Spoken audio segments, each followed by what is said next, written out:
Assalamualaikum warahmatullahi wabarakatuh.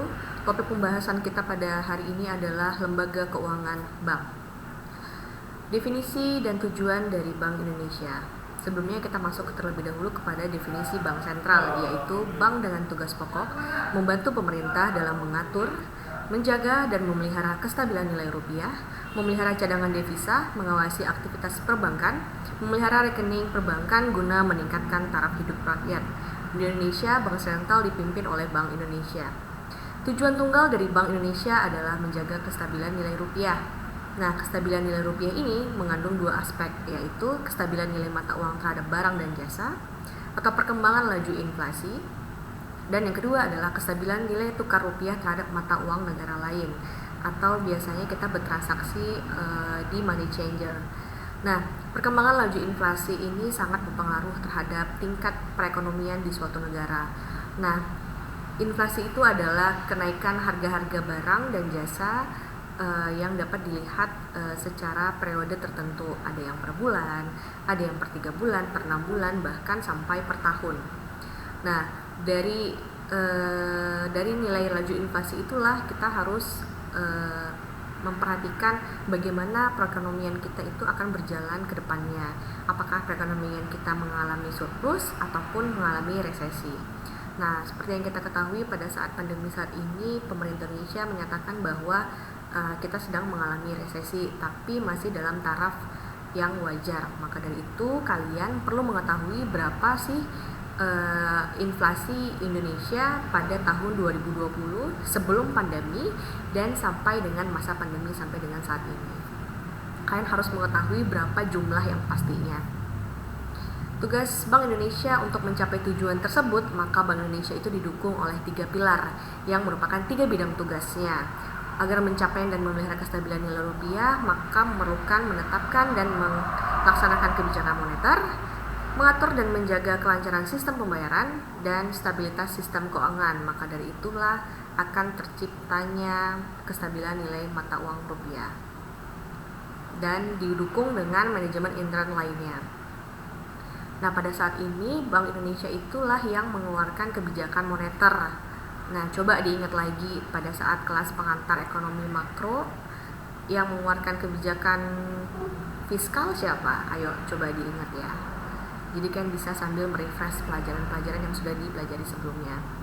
Nah, sistem perbankan nasional itu di Indonesia telah diatur oleh beberapa undang-undang.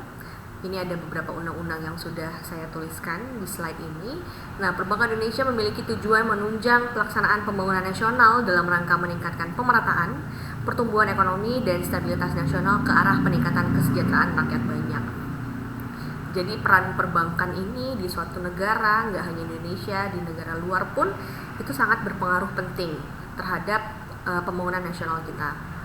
Nah, fungsi-fungsi perbankan, yang pertama adalah bank bertindak sebagai pengamat debitur. Nah, pengamat debitur di sini maksudnya adalah debitur itu adalah kita yang memiliki rekening pada bank A, B, C, dan seterusnya. Nah, di situ bank itu bisa mengamati kita secara tidak langsung. Bagaimana caranya? Mereka memiliki data kita secara lengkap. Nama kita siapa, tanggal lahir kita siapa, tanggal lahir kita berapa, terus nama orang tua ibu kandung kita siapa, terus alamat kita di mana, rumah kita di mana, nomor telepon, dan data-data lainnya itu bank memilikinya gitu ya. Maka dari itu kalau misalnya ada sesuatu hal terhadap debiturnya, pihak bank itu juga dapat memberikan keterangan, terutama yang berhubungan dengan permasalahan hukum, karena tidak boleh pihak bank itu sembarangan dalam memberikan informasi data debiturnya atau data nasabahnya. Nah, yang kedua adalah bank sebagai penyedia informasi keuangan, membantu dan mengatur serta mengelola dana. Nah, ini yang tadi saya bilang, bank itu juga bisa menyediakan informasi keuangan kita, terus mengatur kita dan mengelola dana kita. Jadi ketika kita menabung, kita bisa memberikan dan mempercayai kepada pihak bank untuk mengatur uang kita tadi, mau kita hanya ditabung saja, atau kita juga bisa membuat deposito, atau kita bisa membuat tabungan-tabungan lainnya. Itu pihak bank yang akan mengaturnya gitu ya. Dan yang ketiga adalah bank dianggap lebih aman jika dibandingkan dengan menyimpan uang sendiri. Nah, apalagi tingkat kriminalitas itu sangat tinggi, maka sangat rentan sekali ketika kita memiliki uang dalam jumlah yang banyak, itu kita menyimpan di rumah. Karena bisa saja rumah kita kemalingan, atau terjadi perampokan dan lain halnya gitu ya. Kenapa tidak untuk kita menitipkan uang kita kepada bank yang sudah kita percayai, karena itu penting sekali. Kita hanya perlu mengecek melalui handphone sekarang, bisa juga dengan cara mencetak bukunya tanpa perlu menyimpan uang tersebut di rumah, apalagi di bawah kasur. Biasanya orang-orang tua seperti itu caranya. Maka dari itulah dengan adanya bank kita merasa lebih aman untuk menyimpan barang-barang kita. Yang keempat adalah bank memudahkan transaksi keuangan karena menyediakan jasa dalam sistem pembayaran. Nah, kebayang nggak kalau misalnya kita itu harus menyetor uang sejumlah 1 miliar misalnya seperti itu. Kalau kita ketika kita mengirimkan uang tersebut, pasti ada resiko-resikonya ketika kita memberikan dalam bentuk cash. Contohnya adalah bagaimana caranya kita bisa membawa uang 1 miliar dalam tas, apalagi kalau pecahannya pecahan kecil atau hanya pecahan 20 ribuan atau 10 ribuan. Wah, mau berapa banyak itu gulungan-gulungan uang yang harus kita siapkan. Tapi kalau misalnya kita sudah mempercayai pihak bank, kita cuma perlu setor uangnya ke dalam bank. Terus mengenai resiko-resiko lainnya seperti adanya kriminalitas itu sangat bisa diminimalisir. Makanya dari itulah bank itu memudahkan kita dalam melakukan transaksi. Nah, fungsi perbankan lainnya yaitu bank sebagai agent of trust. Di sini agent of trust itu adalah yang paling penting, hubungan yang paling penting antara pihak bank dan masyarakat. Mereka harus saling mempercayai satu sama dengan yang lainnya. Contoh misalnya, pada saat tahun 1997, saya ragu kalian sudah lahir atau belum, tapi pada saat itu pihak masyarakat itu tidak percaya sama pihak bank. Maka dari itu masyarakat itu berlomba-lomba dan berbondong-bondong datang kepada pihak bank untuk menarik uangnya. Nah, pada saat itu terjadilah krisis moneter besar-besaran di Indonesia. Maka dari situlah perlu kita itu untuk percaya kepada pihak bank bahwa bank bisa dan telah diamankan oleh pemerintah kita sendiri dalam menyimpan dana kita dengan aman. Jadi jangan khawatir apabila kita sudah menyimpan dana kita di bank, dan pastikan bank yang kita simpan itu adalah emang bank-bank yang sudah terdaftar di OJK. Jadi jangan sembarangan untuk menyimpan dana apalagi dalam jumlah yang besar. Yang kedua adalah agent of development, memperlancar kegiatan pembangunan seperti proyek-proyek yang ada di pemerintahan kita itu kan memerlukan dana. Nah, bagaimana caranya dana dari pusat itu sampai ke daerah ya melalui pihak bank. Maka dari situlah bank juga berperan penting dalam pembangunan daerah kita masing-masing. Dan yang ketiga adalah agent of service. Bank juga memberikan penawaran jasa-jasa perbankan kepada masyarakat. Jadi jasa-jasa perbankan itu nggak hanya transfer aja, tapi masih banyak lainnya. Jadi nanti akan dijelaskan di slide berikutnya. Pengertian bank menurut Undang-Undang Republik Indonesia Nomor 10 Tahun 1998 ini adalah dasarnya bank adalah badan usaha yang menghimpun dana dari masyarakat dalam bentuk simpanan dan menyalurkan kepada masyarakat dalam bentuk kredit dan atau bentuk-bentuk lainnya dalam rangka meningkatkan taraf hidup rakyat banyak. Ini definisi dari undang-undang. Berdasarkan undang-undang tadi, struktur perbankan Indonesia terdiri atas Bank Umum dan Bank Perkreditan Rakyat atau BPR. Perbedaan utama pada Bank Umum dan Bank BPR adalah BPR tidak dapat menerima simpanan berupa giro. Jadi simpanan itu terbagi atas 3, ada tabungan, ada giro, dan ada deposito. Nah, pada Bank BPR itu dilarang untuk menerima simpanan dalam bentuk giro. Jadi dia masih boleh menerima simpanan dalam bentuk tabungan dan deposito. Tidak dapat turut serta dalam lalu lintas pembayaran. Nanti akan dijelaskan. Tidak dapat melakukan kegiatan bisnis dalam falas atau money change di sini, serta jangkauan kegiatan operasional yang terbatas. Nah, di sini ada skema jenis-jenis perbankan. Ada yang berdasarkan status, ada yang berdasarkan tugas, kepemilikan, dan prinsip. Yang pertama kita masuk ke dalam berdasarkan status. Ada bank devisa dan ada bank non devisa. Definisi di sini adalah bank devisa yang adalah bank yang dapat melaksanakan transaksi ke luar negeri atau yang berhubungan dengan mata uang asing secara keseluruhan. Ada transfer, inkaso, travel check ke luar negeri, dan persyaratan-persyaratannya ini telah diatur oleh Bank Indonesia. Sedangkan pada bank non-devisa adalah bank yang belum mempunyai izin untuk melaksanakan transaksi sebagai bank devisa sehingga tidak dapat melakukan transaksi seperti halnya yang bank devisa telah lakukan. Transaksi-transaksinya dilakukan masih dalam batas-batas negara. Nah, biasanya paling sering sekali adanya pertanyaan, bank devisa itu contohnya apa dan bank non devisa itu contohnya adalah apa.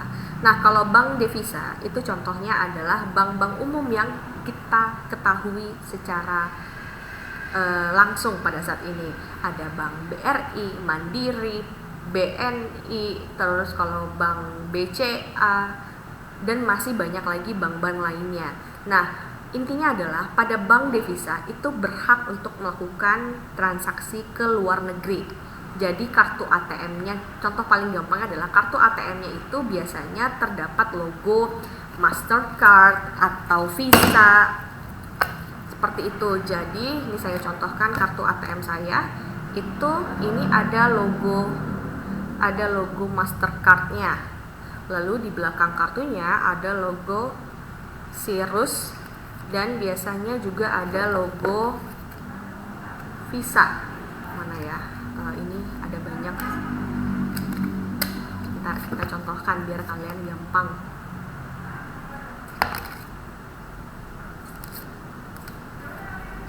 Nah, biasanya seperti itu nih, ada logo Visa. Nah, ini seperti ini ada logo Visanya, atau misalnya ada logo Mastercard. Nah, berarti kartu-kartu ATM yang tadi saya tunjukkan tadi itu bisa melakukan transaksi di luar negeri.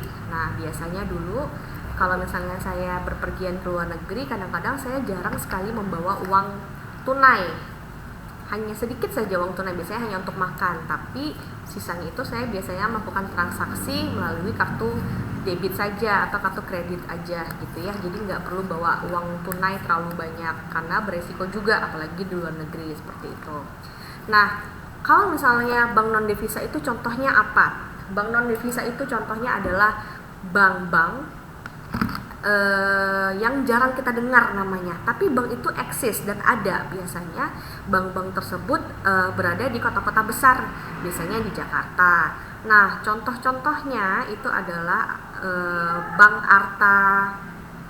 Sebentar. Contoh-contohnya adalah Bank Anglo-Mas International Bank, ada Bank Artos, ada Bank Jasa Jakarta, dan Bank Ina Perdana, dan itu masih banyak lagi nama-namanya. Itu silahkan kalian cek di OJK. Nah, kenapa tergolong ada bank devisa dan ada bank non devisa? Nah, bank non devisa ini dia itu belum mendapatkan izin untuk bertransaksi mata uang asing atau bisa melakukan transaksi di luar negeri.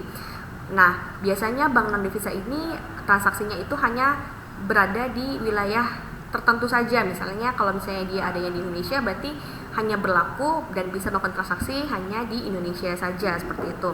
Nah, pertanyaan selanjutnya adalah, bisakah bank non devisa itu menjadi bank devisa? Bisa, tapi dia harus memenuhi semua ketentuan yang telah diatur oleh Bank Indonesia. Biasanya peraturannya adalah bank ini atau bank non devisa ini selama 24 bulan terakhir itu tergolong sehat. Jadi nanti akan ada tuh rasio melihat kesehatan sebuah bank, nanti ada rasio-rasionya. Nah, yang diharapkan oleh Bank Indonesia ketika selama 24 bulan ini bank tersebut itu tergolong sehat. Terus juga jumlah modal yang disetor bank ini sekurang-kurangnya mencapai 150 miliar.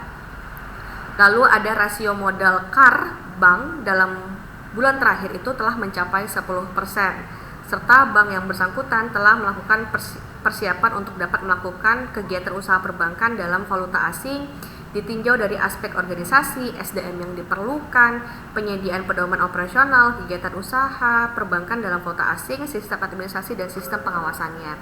Jadi kalau misalnya sering sekali ada pertanyaan, bisa nggak jadi bank non devisa menjadi bank devisa? Bisa, tapi mereka harus memenuhi persyaratan-persyaratan yang sudah ditetapkan oleh Bank Indonesia. Nah, terus kita selanjutnya, Selanjutnya adalah berdasarkan tugas. Tadi yang berdasarkan status udah selesai ya. Sekarang kita masuk ke dalam yang berdasarkan tugas. Nah, berdasarkan tugas itu ada 3. Ada bank sentral, ada bank umum, dan ada bank perkreditan rakyat atau bank BPR. Nah, bank sentral tadi udah saya jelaskan di halaman depan yang berhubungan dengan Bank Indonesia, karena di Indonesia itu dipimpin oleh Bank Indonesia. Bank dengan tugas pokok membantu pemerintah dalam mengatur, menjaga, dan memelihara kestabilan nilai rupiah, memelihara cadangan devisa, mengawasi aktivitas perbankan, memelihara rekening perbankan guna meningkatkan taraf hidup rakyat. Di Indonesia, Bank Sentral adalah Bank Indonesia. Sudah saya jelaskan juga tadi di depan. Nah, kenapa mengatur nilai mata uang rupiah itu sangat penting? Ya, masih juga berhubungan dengan sistem stabilitas moneter yang ada di negara tersebut. Yang kedua adalah bank umum. Bank umum adalah bank yang melaksanakan kegiatan usahanya bisa berdasarkan konvensional dan juga bisa berdasarkan prinsip syariah yang dalam kegiatannya memberikan jasa dalam lalu lintas pembayaran. Ini lalu lintas pembayaran ini diulang-ulang, nanti akan ada slide khusus tentang lalu lintas pembayaran. Yang ketiga adalah bank perkreditan rakyat. Tadi sudah saya jelaskan sedikit perbedaan antara bank umum dan bank BPR. Kalau bank BPR ini dia tidak memberikan layanan simpanan dalam bentuk giro. Nah, bank BPR adalah bank yang melaksanakan kegiatan usaha secara konvensional ataupun berdasarkan prinsip syariah yang dalam kegiatannya tidak memberikan jasa dalam lalu lintas pembayaran serta tidak menerima rekening giro. Kegiatan BPR jauh lebih sempit jika dibandingkan dengan kegiatan bank umum karena BPR dilarang menerima simpanan giro, kegiatan falas, dan peransuransian. Nah, berdasarkan prinsip terbagi atas 2, ada yang konvensional dan ada yang syariah. Yang pertama, konvensional adalah menetapkan bunga sebagai harga untuk produk simpanan, yaitu tabungan, giro, dan deposito, serta pinjaman. Nah, penentuan harga pada bank konvensional itu istilahnya adalah spread base. Nah, untuk jasa-jasa bank lainnya, biasanya itu ada jasa transfer, jasa valuta asing, dan jasa-jasa lainnya. Itu pihak bank itu menggunakan dan menarifkan kita sebagai customer dengan biaya-biaya tertentu dalam nominal dan persentase tertentu. Nah, biaya-biaya tadi, atau misalnya kita contohnya biaya transfer antara Bank Mandiri ke Bank BRI itu adalah 6.500. Nah, biaya 6.500 tadi itu masuk ke dalam fee base, bukan masuk ke dalam spread base. Seperti itu. Nanti ada penjelasan yang lebih lanjutnya lagi. Nah, selanjutnya adalah berdasarkan prinsip syariah. Prinsip syariah itu terbagi atas 5, ada mudarabah, musyarakah, murabahah, ijarah, dan ijarah wa istiqna. Nah, ini nanti juga akan ada pembahasan lebih lanjutnya lagi. Definisi bank syariah atau Islamic Bank, bank yang menjalankan kegiatan usahanya berdasarkan prinsip syariah dan menurut jenisnya terdiri atas bank umum syariah dan bank pembiayaan rakyat syariah. Bank umum syariah yang dalam lalu lintas kegiatannya memberikan jasa dalam lalu lintas pembayaran, sedangkan bank BPR syariah yang dalam kegiatannya tidak memberikan jasa dalam lalu lintas pembayaran. Berdasarkan kepemilikan, bank terbagi atas 5, ada bank pemerintah, bank swasta nasional, bank asing, bank campuran, dan bank pembangunan daerah. Ini sudah saya berikan beberapa contohnya, silakan tinggal kalian baca saja. 3 kegiatan bank umum. Yang pertama adalah menghimpun dana masyarakat, istilahnya adalah funding. Yang kedua adalah menyalurkan dana kepada masyarakat, istilahnya adalah lending. Dan yang ketiga adalah memberikan jasa lalu lintas pembayaran dan peredaran uang, istilahnya adalah service. Jadi ada funding, lending, dan service. Itu 3 kegiatan bank umum. Kita masuk ke dalam 2 kegiatan bank BPR. Nah, kalau bank BPR tadi kan sudah dibilang bahwa dia tidak memberikan lalu lintas pembayaran atau service, maka kegiatan bank BPR itu hanya ada 2, funding dan lending. Sedangkan yang funding itu pun terbatas, hanya tabungan dan deposito saja. Tapi pada bank umum,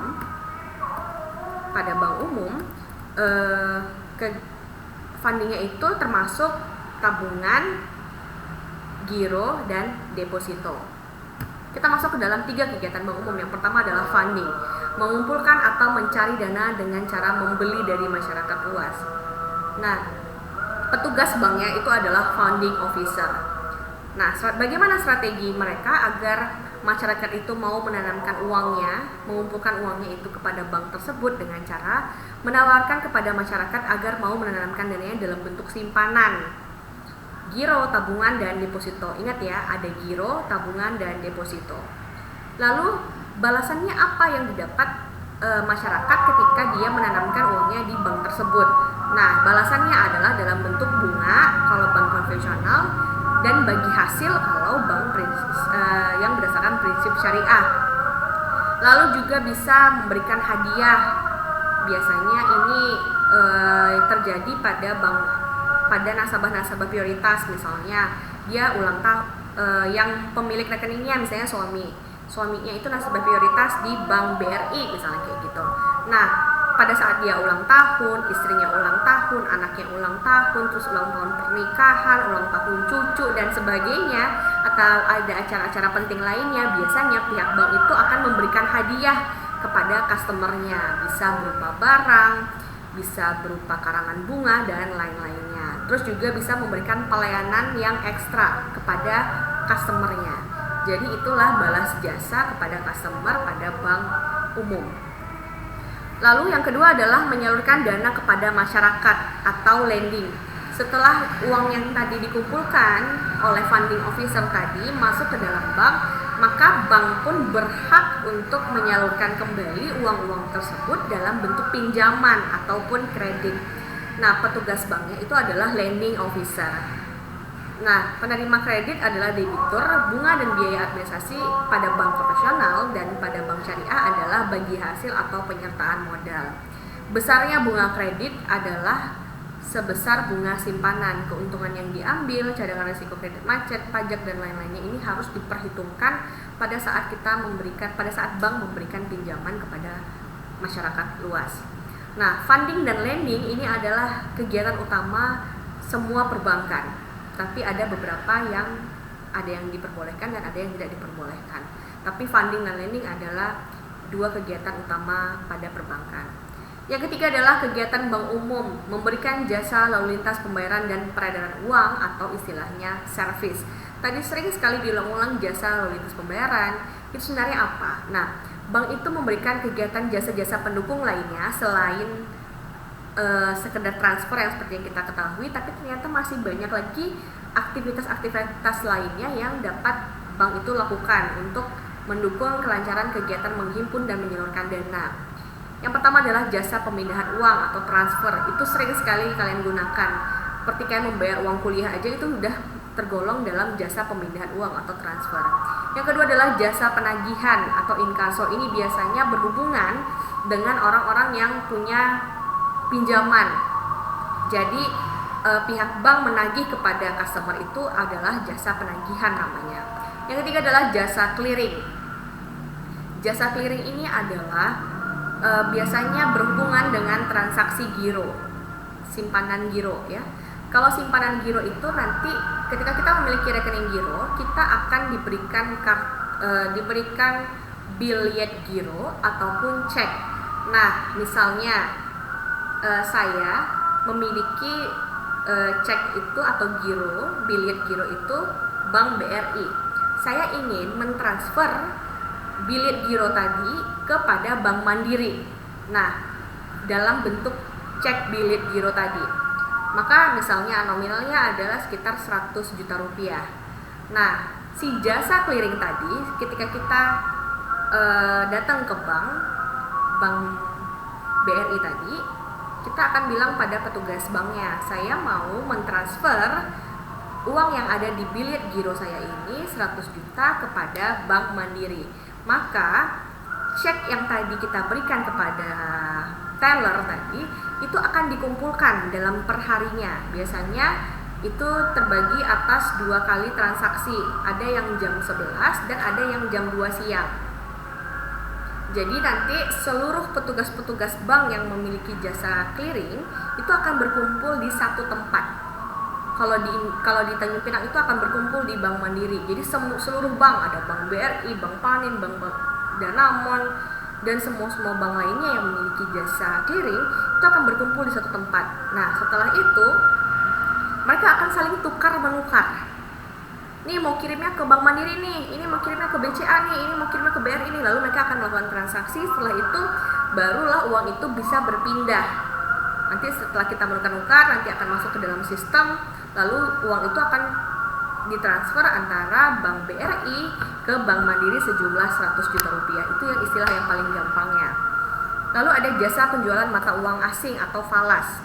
Ini biasanya tukar menukar uang asing. Paling sering orang Tanjung Pinang ini menukar dalam bentuk Singapura dolar, US dollar ataupun ringgit Malaysia.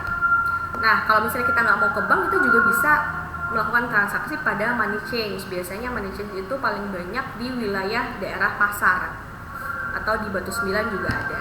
Nah, selanjutnya adalah jasa safe deposit box. Jasa safe deposit box ini biasanya berhubungan dengan customer yang ingin menyimpan surat-surat berharganya seperti surat tanah atau deposito, lembar depositonya atau surat-surat lainnya yang merasa menurut nasabah itu adalah penting, itu bisa dititipkan di bank.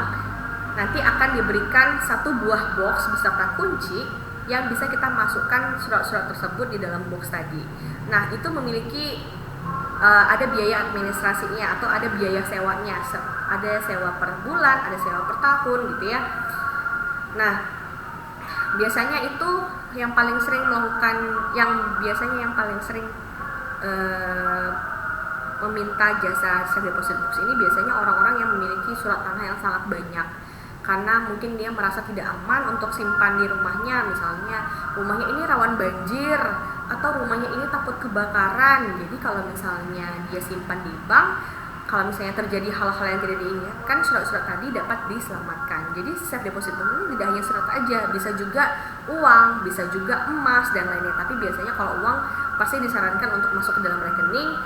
Kalau misalnya emas bisa juga di safe deposit box. Lalu ada travel check.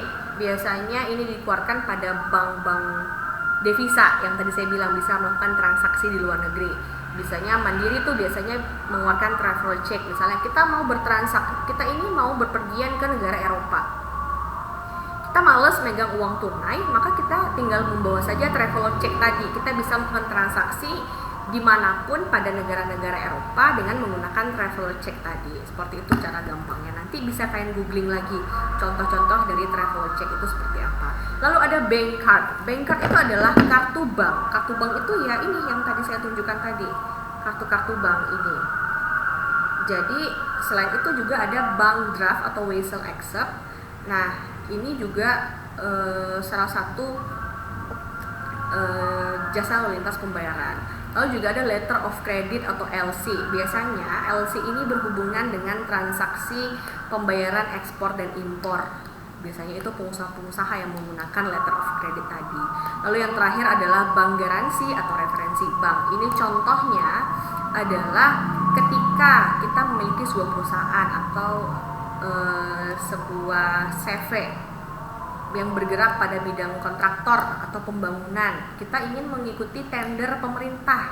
Nah, ketika kita ingin memiliki tender pemerintah itu biasanya pemerintah itu meminta kepada si pemilik perusahaan itu harus menerbitkan atau harus bisa memberikan bank garansi atau referensi bank.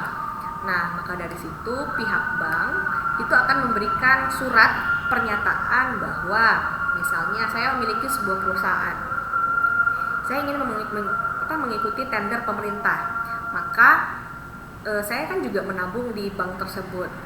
Maka dari situlah bank itu akan memberikan keterangan bahwa benar saudara Anggia Sekar Putri dengan nomor NIK sekian memiliki uang tabungan sekian atau memiliki rekening giro sekian, deposito sekian, itu benar menyimpan dananya pada Bank Mandiri misalnya seperti itu. Nah, dari situlah, dari surat tadi itulah yang dapat yang bisa bank berikan agar perusahaan tadi itu bisa mengikuti tender pemerintah tadi. Belibet ya ternyata ngomong kayak gini. Nah, selanjutnya adalah dua kegiatan Bank BPR, ada funding dan ada lending. Nah, tadi funding itu yang berhubungan dengan simpanan. Simpanan itu terbagi atas 3.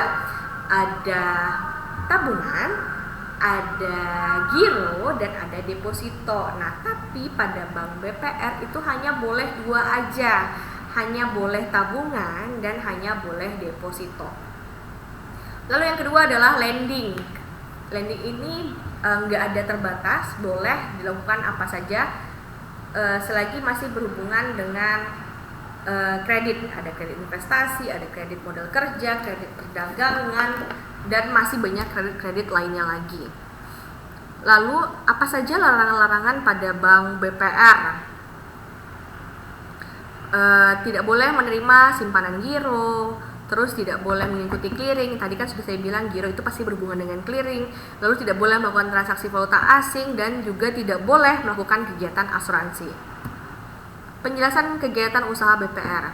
Yang pertama, menghimpun dana dari masyarakat dalam bentuk simpanan berupa deposito berjangka, tabungan, dan atau bentuk lainnya yang dipersamakan dengan itu. Memberikan kredit, menyediakan pembiayaan dan penetapan dana berdasarkan prinsip syariah sesuai dengan ketentuan yang ditetapkan oleh Bank Indonesia. Jadi Bank BPR itu tidak hanya bank umum saja, tapi juga ada Bank BPR Syariah.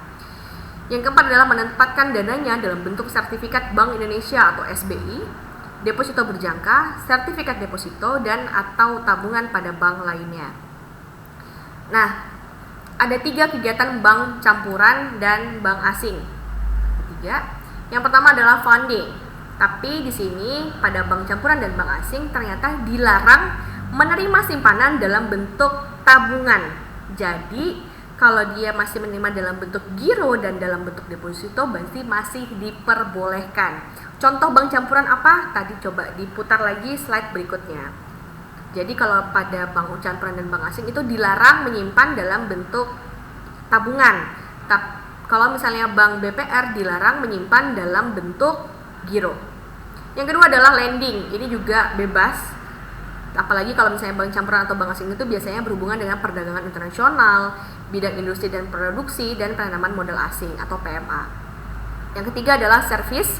Mereka berhak melakukan service seperti transfer, kartu kredit, ATM, self deposit box, pembayaran telepon, air, listrik, dan lain-lainnya. Nah, di sini ada jenis-jenis kantor bank umum. Saya contohkan karena dulu saya pernah kerja di Bank BRI, maka saya contohkan Bank BRI agar lebih jelas. Di sini biasanya paling sering ada pertanyaan, apa sih bedanya antara bank kantor pusat, cabang pembantu, unit, kas, dan teras lainnya. Nah, yang paling gampang untuk kita ketahui, kalau kantor pusat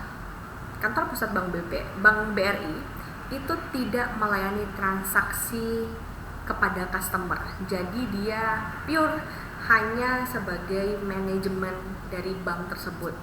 Jadi berhubungan dengan manajemen aja.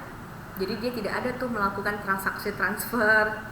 Nasabah tidak bisa transfer, tidak bisa bertemu dengan customer service pada kantor pusat. Tapi bisa bertemunya pada kantor cabang atau cabang pembantu, unit, dan kas atau teras tadi. Nah, kantor pusat BRI itu ada di Jakarta, lalu mereka memiliki kantor cabang yang tersebar di seluruh provinsi di Indonesia.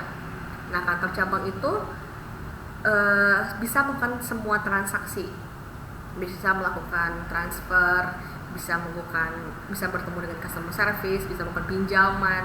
Nah, biasanya yang membedakan adalah, saya contohkan, misalnya saya itu memiliki kartu BRI, saya memiliki tabungan BRI tapi dari luar kota, misalnya dari Pekanbaru. Kartu BRI saya ini, kartu ATM saya ini ternyata patah atau rusak. Nah, saya datangnya itu bukan ke kantor cabang yang ada di Jalan Tengku Umar, tapi saya datangnya ternyata di kantor unit yang ada di Pamedan. Nah, bisakah melakukan transaksi tersebut? Tidak bisa. Karena kantor unit, kantor cabang pembantu, dan kasers ini mereka hanya terbatas. Mereka hanya bisa melakukan transaksi yang emang dilakukan pada bank tersebut. Pada bank tersebut. Jadi kalau misalnya ATM kita ATM BRI benar, tapi dari luar daerah itu hanya bisa melakukan pergantian itu pada kantor cabang saja yang ada di Jalan Tengku Umar. Kita nggak bisa melakukan itu pada kantor unit yang ada di Pamedan, ada yang di Batu 5 bawah, terus ada yang di Batu 9, atau di Batu 10 gitu ya, atau ada yang di Ganet, itu nggak bisa melakukan transaksinya. Jadi ini tuh transaksi-transaksinya yang berbeda-beda atau terbatas. Nah kalau kita mau melakukan semua transaksi ya lebih baik kita langsung ke kantor cabang yang ada di Tengku Umar. Lalu ada kantor cabang pembantu. Nah kantor cabang pembantu ini hampir sama dengan kantor cabang. Bedanya adalah kalau misalnya kita ingin melakukan pinjaman, kalau di kantor cabang itu nggak terbatas, kita mau minjam sampai 50 miliar juga masih bisa. Tapi untuk di kantor cabang pembantu ternyata untuk pinjamannya itu hanya dibatasin sebesar 10 miliar untuk satu orang. Nanti biasanya jumlahnya itu berbeda-beda, tapi ini yang saya kasih tahu hanya yang kasarnya aja. Biasanya kantor cabang pembantu itu dalam bentuk pinjamannya yang terbatas jumlahnya. Terus juga kan pada kantor cabang pembantu ini petugasnya juga terbatas. Misalnya mereka hanya bisa memberikan 2 customer service atau 3 customer service beserta 3 teller ataupun 2 teller. Tapi kan kalau biasanya di kantor cabang itu kan tellernya banyak, biasanya sampai 5, CS-nya 5, tellernya 5, terus di cabang pembantu hanya 3 ataupun 2. Lalu pada kantor unit ternyata lebih kecil lagi dari situ. Biasanya kantor unit itu mereka hanya memiliki 2 CS dan 2 teller. Kalau cabang pembantu biasanya 3 CS 3 teller. Terus pada kantor kas ternyata lebih kecil lagi, biasanya hanya diwakilkan oleh 1 CS dan 1 teller. Jadi intinya adalah mereka transaksinya saja yang berbeda-beda ataupun terbatas. Itu ya, nanti biar lebih jelasnya lagi, nanti langsung kalau misalnya ada yang kurang jelas silahkan tanyakan saja pada kolom komentar. Tapi ini yang bisa saya jelaskan secara garis besar. Nah, ada penilaian kesehatan bank. Ada yang berdasarkan modal, kualitas aset, kualitas manajemen, likuiditas, rentabilitas, dan sensitivitas. Jadi ada 6 penilaian kesehatan bank. Lalu seberapa sering bank itu menilai kesehatan banknya sendiri? Nah, biasanya itu dilakukan oleh pihak internal manajemen dari bank tersebut terlebih dahulu. Biasanya melakukan pemeriksaan per 1 bulan, 3 bulan, 6 bulan, dan 1 tahun. Nah, selama periode-periode tertentu tadilah itu harus menilai modal, kualitas aset, manajemen, dan lain-lainnya itu harus dinilai per periode-periode tadi. Lalu pada saat penilaian-penilaian ini, bagaimana kalau misalnya kesehatan bank tersebut menurun? Berarti misalnya mereka kekurangan modal, terus mereka memiliki kualitas manajemen yang sangat buruk, terus ternyata aset mereka semakin lama semakin berkurang, apalagi di tengah pandemi saat ini. Bagaimana caranya bank tersebut bisa survive dalam mengatasi permasalahan kesehatan banknya? Nah, yang bisa dilakukan adalah dengan salah satu caranya adalah dengan menggabungkan usaha bank. Menggabungkan usaha bank ini ada 3, ada merger, konsolidasi, dan ada akuisisi. Nah, kalau merger itu adalah penggabungan dari 2 bank ataupun lebih dengan cara tetap mempertahankan berdirinya salah satu dari bank dan membubarkan bank-bank tanpa melikuidasinya terlebih dahulu. Contoh Bank CIMB Niaga itu adalah merger antara Bank Lipo dan Bank Niaga. Biasanya kalau merger ini masih ada salah satu namanya digunakan pada bank yang saat ini ada. Bank Lipo dan Bank Niaga yang digunakan adalah namanya Bank Niaganya. Maka sekarang namanya adalah Bank CIMB Niaga. Itu contoh dari bank merger. Lalu ada bank konsolidasi, penggabungan usaha bank melalui konsolidasi, yaitu penggabungan dari 2 bank atau lebih dengan cara mendirikan bank baru dan membubarkan bank-bank tersebut tanpa melikuidasinya terlebih dahulu. Contohnya adalah Bank Mandiri itu adalah gabungan antara Bank Eksim, Bank Bumidaya, Bank Bapindho dan Bank Dagang Negara. Nah, saat ini baru-baru ini baru saja terjadi konsolidasi antar bank-bank syariah yang ada di Indonesia. Gabungan antara Bank BRI Syariah, Mandiri Syariah, Bank BNI Syariah dan bank-bank lainnya itu bergabung menjadi Bank Syariah Indonesia. Yang ketiga adalah akuisisi. Akuisisi adalah pengambil alihan kepemilikan suatu bank yang berakibat beralihnya pengendalian terhadap bank. Yang berubah adalah kepemilikannya, tapi nama banknya masih tetap bank yang bersangkutan.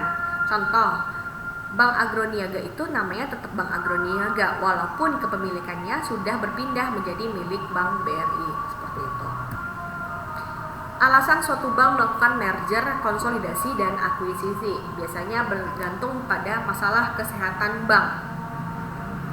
Tadi sempat saya jelaskan penilaian kesehatan bank itu ada apa aja. Lalu pertanyaan selanjutnya yang paling sering terjadi adalah alasan lainnya.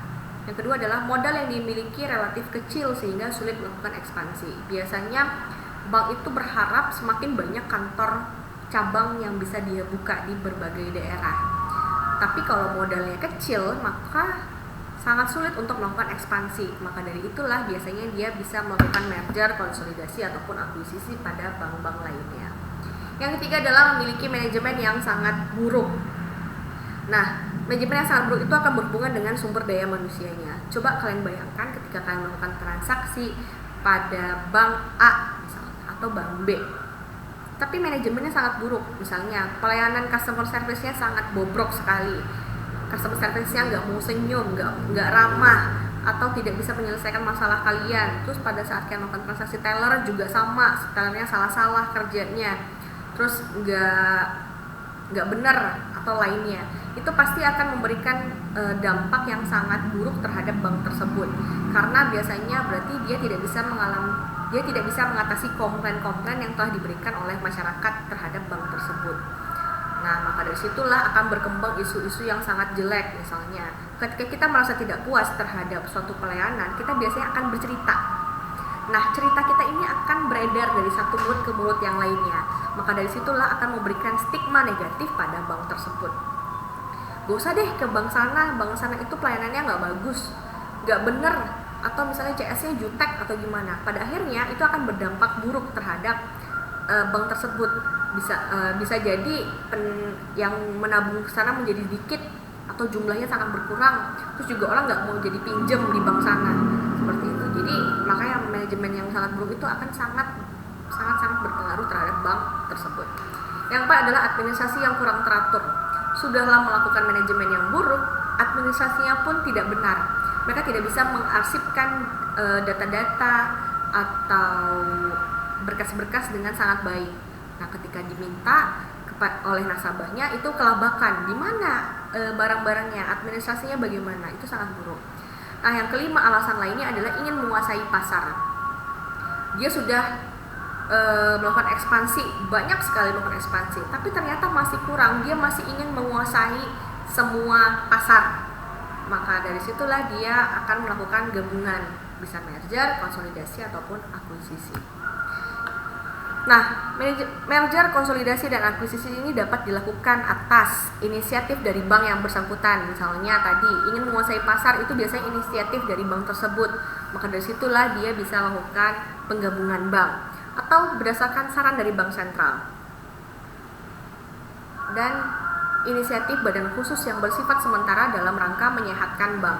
Ketika penilaian kesehatan bank ini sangat-sangat buruk atau sudah mendekati buruk, itu biasanya akan diberikan saran oleh bank sentral, oleh Bank Indonesia. Istilah paling gampangnya adalah Bank Mandiri, ini modalnya kurang loh, ini asetnya kurang loh, ini manajemennya buruk loh. Mendingan kalian cepet-cepet atasin ini agar bank tersebut tergolong sehat kembali. Kalau misalnya tidak bisa, silakan melakukan merger, silakan melakukan konsolidasi, atau silakan melakukan akuisisi. Seperti itu. Biasanya saran-saran tersebut akan diberikan oleh bank sentral. Atau inisiatif dari badan khusus yang bersifat sementara dalam rangka menyehatkan bank. Biasa juga saran tersebut diberikan oleh pihak OJK atau pihak internal bank tersebut. Nah, itu juga bisa diberikan pendapat-pendapat atau inisiatif dari badan khusus tadi. Nah, izin untuk melakukan merger, konsolidasi, dan akuisisi ini harus sudah memenuhi beberapa syarat. Yang pertama adalah telah memperoleh persetujuan dari Rapat Umum Pemegang Saham atau RUPS. Yang kedua, memenuhi rasio kecukupan modal yang telah ditetapkan oleh Bank Indonesia. Jadi ada rasio yang harus dipenuhi pada bank tersebut ketika mereka ingin melakukan penggabungan bank tadi. Yang ketiga adalah calon anggota direksi dan dewan komisaris itu tidak tergolong daftar orang yang tercela di bidang perbankan. Misal, saya adalah dewan komisaris pada Bank Mandiri, tapi ternyata saya masuk ke dalam daftar hitam perbankan. Daftar hitam perbankan itu adalah sebuah daftar yang mencatat seluruh data nasabah-nasabah yang telah melakukan pinjaman tapi tidak bisa membayar pinjamannya. Jadi dia istilahnya menunggak. Maka dari situlah itu akan masuk ke dalam beberapa kriteria. Ada yang lancar, ada yang kurang lancar, ada yang diperhatikan, atau ada yang kurang lancar dan macet. Itu ada kriteria-kriteria tertentu. Nah, ketika dia sudah macet, sudah tidak bisa bayar lagi, maka dia masuklah ke dalam daftar hitam. Jadi ketika kita memiliki pinjaman di Bank Mandiri, kita sudah dalam kategori macet. Ketika kita ingin meminjam pada Bank BRI atau Bank BNI, itu kita nggak akan bisa meminjam lagi karena nama kita sudah masuk ke dalam daftar hitam tadi. Daftar hitam itu mencakup seluruh nama yang ada di Indonesia, nasabah-nasabah yang ada di Indonesia yang melakukan pinjaman seperti itu. Ada juga gaya pinjaman, ada yang kartu kredit. Nah, itu juga berbahaya. Kalau misalnya kita meminjam, kita harus komitmen untuk membayar pinjaman tersebut sesuai dengan jangka waktu yang telah ditetapkan dan juga sesuai dengan angsuran yang telah disepakati sebelumnya. Lalu yang keempat adalah dalam hal akuisisi, bank wajib memenuhi ketentuan mengenai pengertian modal oleh bank yang diatur oleh Bank Indonesia. Pembinaan dan pengawasan bank. Yang pertama, pembinaan dan pengawasan terhadap dunia perbankan Indonesia dilakukan oleh Bank Indonesia. Tapi pada saat ini pengawasannya itu berpindah dari Bank Indonesia kepada Otoritas Jasa Keuangan. Kalau misalnya Otoritas Jasa Keuangan tidak bisa menghandle permasalahan yang ada pada bank tersebut, maka Otoritas Jasa Keuangan ataupun OJK akan melaporkan kepada atasannya. Ya, atasannya itu adalah Bank Indonesia tadi. Jadi pelaporan-pelaporan ini sekarang sudah tidak perlu lagi ke Bank Indonesia, cukup di OJK saja. Tapi kalau misalnya ada masalah-masalah yang cukup besar, barulah permasalahan tersebut dibawa ke Bank Indonesia. Yang kedua adalah Bank Indonesia menetapkan kesehatan bank yang meliputi aspek kecukupan modal, kualitas aset, kualitas manajemen, likuiditas, rentabilitas, dan sensitivitas. Pihak perbankan wajib memelihara kesehatan bank sesuai aturan yang berlaku. Pihak perbankan wajib menyampaikan laporan keuangannya secara rutin, secara periodik kepada Bank Indonesia ataupun Otoritas Jasa Keuangan. Nah, apabila terjadi permasalahan, Bank Indonesia dapat dan berhak untuk mencabut izin usaha bank tersebut.